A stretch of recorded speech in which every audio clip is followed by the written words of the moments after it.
Kung nung nagsimula yung Born For You, and sa ngayon, mas talagang mas naging close kami. Napagkikwentuhan nyo na nga daw yung mga personal stuff. Tsaka deeper na talaga yung friendship namin. Mga ibang level. Wow. Anong level? Anong level? Level ano? Status. Level 20 po kayo Di ba nagsaselos si kay after nung closeness ninyo dalawa?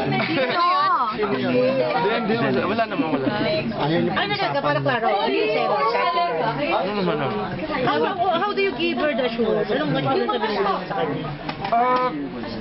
Parehas naman kami in the same industry, so gets niya yung kasi ganun din naman siya sa work niya, parehas. Pero gaano kasi si Janelle? Ha? Gaano kasi?